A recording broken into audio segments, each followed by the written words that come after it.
What if your attachment style predicted your divorce before you even met your partner? What if your childhood wounds are silently programming your breakups years in advance? In the next few minutes, you'll understand why anxious and avoidant attachment create a toxic dance that 80% of couples never escape, and why your nervous system treats intimacy like a threat to be destroyed. The programming. Your attachment style hardwires by age 3, not 13, not 23, age 3. Before you can talk in sentences, your brain has already decided if love is safe or dangerous. Anxious types chase validation like oxygen. They monitor, they pursue, they panic at silence. Avoidant types treat closeness like suffocation. They withdraw, they rationalize, they disappear when it matters most. When these two collide, the spark feels electric, chemistry off the charts. It's actually destruction in slow motion. You're not falling in love, you're reenacting childhood wounds with a stranger. The activation trap. Here's what relationship coaches won't show you. You mistake nervous system activation for genuine chemistry. Your heart races, you can't sleep, you feel obsessed. That's not love, that's dysregulation. Your body is interpreting anxiety as attraction. The avoidant partner's distance triggers your chase response. The anxious partner's intensity triggers your escape reflex.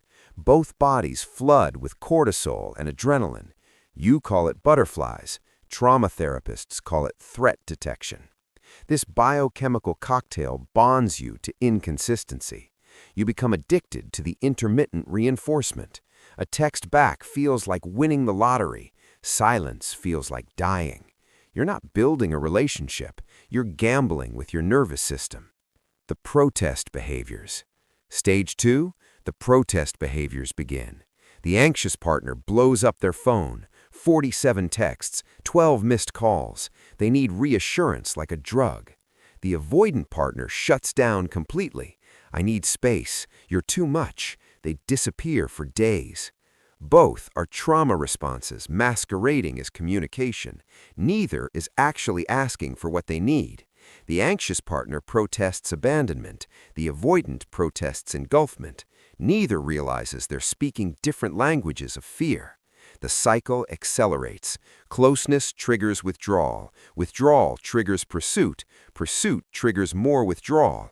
You create the exact abandonment you fear. You trigger the suffocation you dread. Prophecy fulfilled. Relationship destroyed. The secure partner paradox. Here's the cruelest twist. When a secure partner finally shows up, they feel boring. No drama, no chaos, no chemical high. Your nervous system whispers, something's missing. You self-sabotage stability because it doesn't match your childhood template. Secure feels like rejection to the anxious. Secure feels like pressure to the avoidant. You literally cannot recognize healthy love because it doesn't hurt enough. You return to the trauma bond because it's familiar. Familiar feels like fate. Fate feels like soulmates. You're not choosing love. You're choosing repetition compulsion. The stakes. This isn't bad luck or bad timing. This is your nervous system protecting you from the very intimacy you crave. 70% of divorces involve one anxious, one avoidant partner. The pattern repeats across decades, across different faces, across countless fresh starts. Until you see the code, you cannot break it. Until you regulate your nervous system, you will always choose the person who confirms your worst fears about love. If you think attachment styles are brutal, wait until you see how your love language is actually a sophisticated trauma response designed to keep you exactly where you are.